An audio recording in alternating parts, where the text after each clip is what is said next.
From awaytogarden.com and robinhoodradio.com, this is A Way to Garden with Margaret Roach, your weekly invitation to dig in and grow. Though I mostly stay put these days, no longer inclined to move very far beyond my home range, apparently I'm intensely curious about the subject of bird migration, which came up in questions I asked during several favorite podcast interviews in 2019.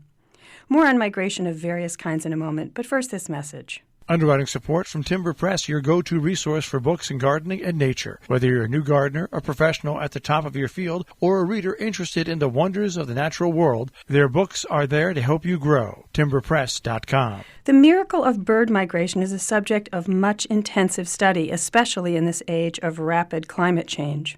Migration actually originally evolved in large part as a response to changing climate, but of a far more gradual nature over the millennia and longer. But now scientists wonder how species will adapt, or if they can, to current faster shifts. At the end of 2019, Colorado State University, the Cornell Lab of Ornithology, and the University of Massachusetts published research based on analysis of 24 years of weather radar showing that the timing of spring bird migration across North America is shifting as a result of climate change. They saw a strong alignment between temperature and migration timing, especially in the fastest warming regions. I'll give the link over on awaytogarden.com to that research. And meantime, let's look back at other things I learned about migration in 2019. From Ken Kaufman, author of the 2019 book, A Season on the Wind, Inside the World of Spring Migration, I was reminded that the word migration isn't a one-size-fits-all concept by any means. Ken, originator of the indispensable Kaufman Field Guide series, is one of the world's leading naturalists and experts on birds. He lives on the west end of Lake Erie, where spring brings millions of them virtually to his doorstep. I asked him first about how different migration styles work and also about what the trigger seems to be to say move anyhow. A clip from our chat.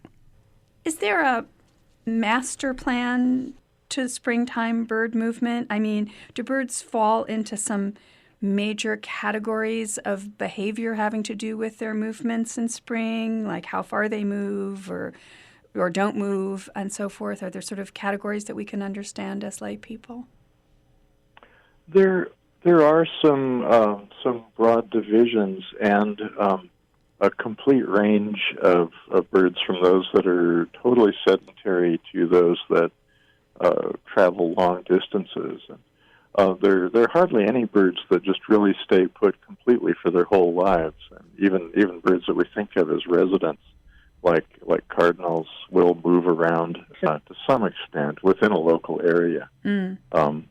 But then you have short distance migrants that are present, that don't have like totally separate areas on the range map.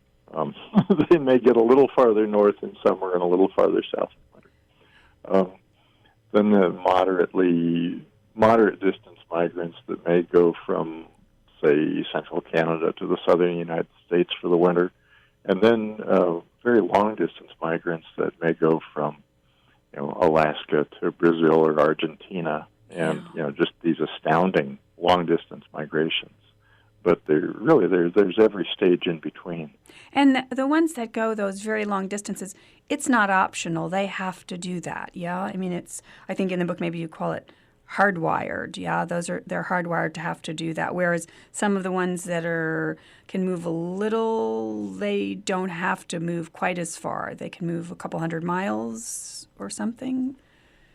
Yes, that's exactly right. The long distance ones, the hardwired ones, they're sometimes called obligate migrants, and then the others that can be more flexible will be called facultative migrants. And most of the latter are the short distance travelers, and an example would be something like the killdeer, which they live out in the open fields here, and in where I am in northern Ohio, the last killdeers of the fall disappear sometime in early to mid-December, and then the first ones come back in mid-February. So it hardly seems worth the trouble. Right. They may only go as far as the southern part of the state before they turn around and come back. Right. But they can They can vary their timing and their distance, and they may travel. They may come north earlier in a warmer spring, and so they've got the flexibility that most birds don't. Right. So what are the triggers that say to birds, time to move? Is it just follow the food? Is it that simple? Or I think there's one of the chapters in the new book is called Creatures of Light, and I think it talks about some triggers having to do with our response as animals, ours and theirs, to light and so forth. So what are the triggers that say it's time? The ones that we know something about, a lot of them have to do with the length of the daylight. And the birds are really attuned to sort of the timing of sunrise and sunset, and as they change with the seasons, the birds will start to move. It would make sense to think they're just following the availability of food, but actually, if in fall, a lot of birds will fly south and fly away from habitats that are full of food. They leave before the cold weather arrives, and it's just the timing is set by the change in light levels. There'll be some places near the equator where that wouldn't work, and where they may be driven more by changes from wet season to dry season. But in North America, the length of the daylight really seems to be the driving factor. So speaking of light, does migration mostly take place in darkness at night, or are there some birds who move during the daylight hours? That's one of the fascinating things about it, and one of the things that makes it hard to study is that there are quite a few species of larger birds that do migrate in daylight. Most of the hawks, for example, are daytime flyers. Cranes mostly migrate by day. Ducks and geese may migrate by day or by night.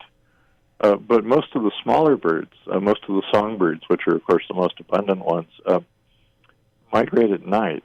And so they'll take off just after it gets dark and fly through the night, and then if they're over land, they'll come down around dawn. And of course, this makes it hard to study what's going on up there. And do we have an idea of why we think that's the case? Are they navigating, celestial navigation, or is it because it's cooler at night? Is there a reason that we think?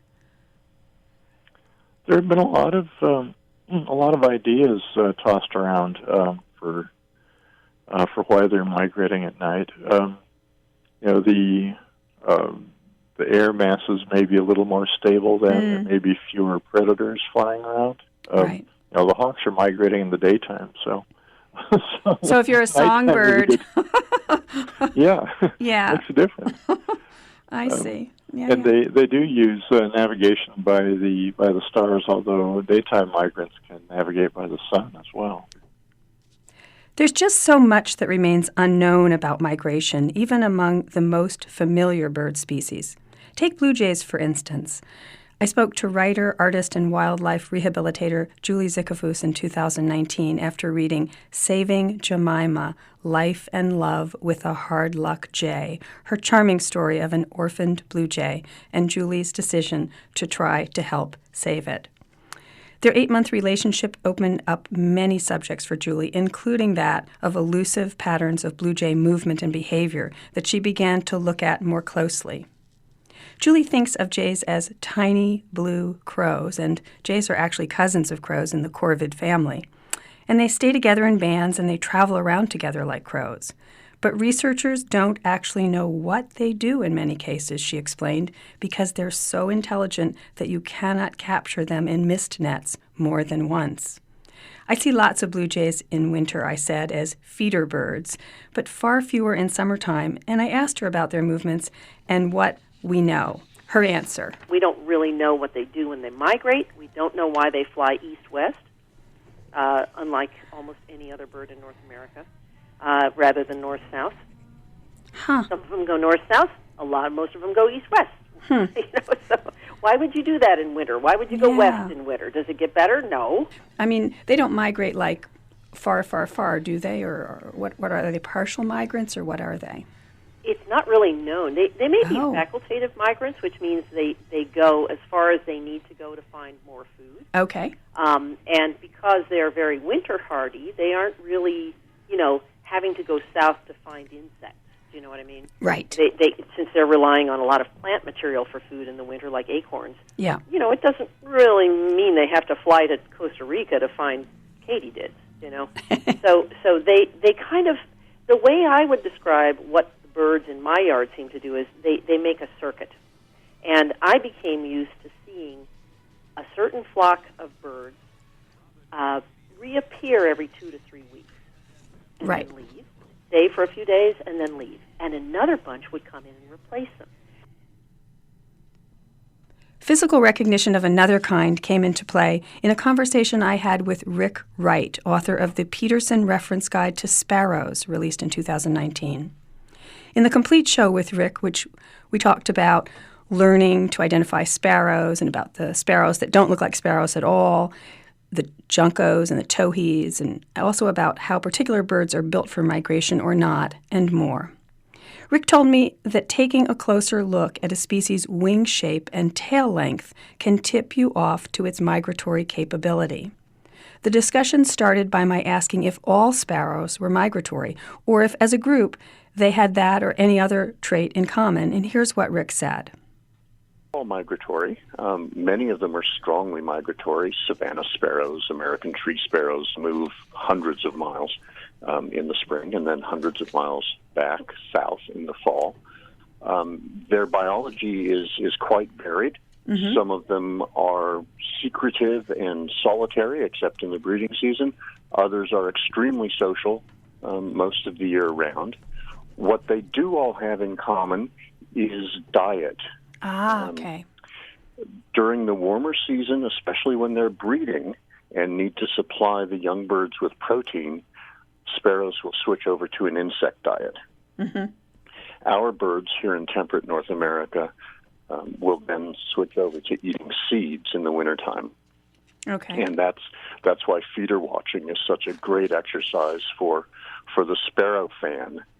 The sparrows that spend the winter relatively far north, I'm in New Jersey, the sparrows that winter up here eat seeds all winter long, and that includes sunflower seeds and millet from feeders. So it's a great thing on a cold winter's day to sit down with a cup of hot chocolate and put your feet up and watch the sparrows at the feeders. I think early in the book you talk mm-hmm. about some observing or inferring from the shape of the wings, the sort of physiology of the birds, the way they're built, certain species, that they're shorter distant migrants than longer distant migrants and so forth. Can you speak to that? Do you know what I'm referring to? Yeah, that's right. Okay, because that sort of was interesting to me. A light bulb in my head was like, oh, wait a minute. You could even see in their physiology you could extrapolate and say, aha, this one's really built for this or that. Yeah, that's exactly right. The sparrows that tend to be very short-distance migrants and tend to spend most of their time deep in the dark thickets generally have very short wings and very long tails. The short wings because they don't need to fly that much. The long tails because when they do fly, they need to be fairly maneuverable so as not to bounce into a branch and beam themselves. Sparrows, and this is a rule that pertains to other birds too, sparrows that are more strongly migratory tend to have longer, more pointed wings. It means that they are better suited for long-distance flight. And one thing that I really love when I'm looking at sparrows, those that spend most of their time on the ground in the open have a set of feathers on the wing called the tertials, just one of those birder words that we use, that are very long and cover all or most of the rest of the folded wing to protect it from the sunlight. So that those feathers that are used for flying are shielded from the deleterious effects of the sun. So you can actually deduce, as you say, quite a lot about the life habits of a bird by looking at the relative structures of its wings and tail. Back to my conversation with Ken Kaufman for a minute, toward the end of which he made a very important point.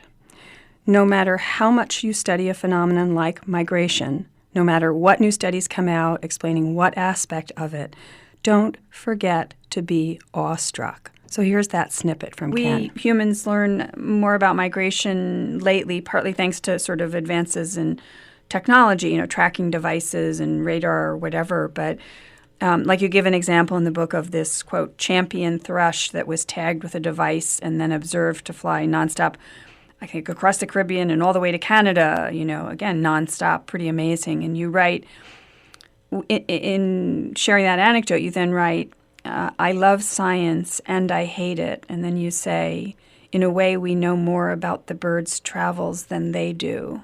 Tell me a little bit about that part of the story for you. Oh, well, I was opening up there and admitting sort of the ambivalence I have about this. I've spent so much time reading scientific and technical works. Yes. Dozens of technical volumes and hundreds of scientific papers to try to understand the science of it. But I don't ever want to lose sight of the fact that we're witnessing something here that's magical. It's a miracle, and it should be just a total source of wonder. And I find that the more facts that I learn about the migration of birds, actually the more wonderful it becomes. The knowing more about how they do it doesn't make me any less impressed with the fact that it happens at all. I really feel like it's this massive worldwide miracle that happens twice a year, and I hope I'll never get over the sense of wonder at it. Yeah. And it just seems sad when sometimes people will take something and make a very scientific analysis of it and try to be, dry and formal and technical because they feel like they have to do that to be scientific. And, right. I think, the best scientists I've met have never lost their sense of wonder, like almost a childlike amazement and wonder at what we see out. Now, I can't do a best-of show about migration without mentioning one of my very favorite books of 2019, New York Times opinion columnist Margaret Rankel's memoir called Late Migrations. It's not about birds exactly. It's a book of short essays, some about formative people in her life, and some about nature and some about both, that were written as a response to her grief about the loss of her mother and also her mother-in-law. Here's her description. And at the same time I was spending more time looking out the window at the natural world of my backyard, in part in response to the changes my neighborhood was undergoing, but in part because I found that that focus helped me with the grief. It helped me see that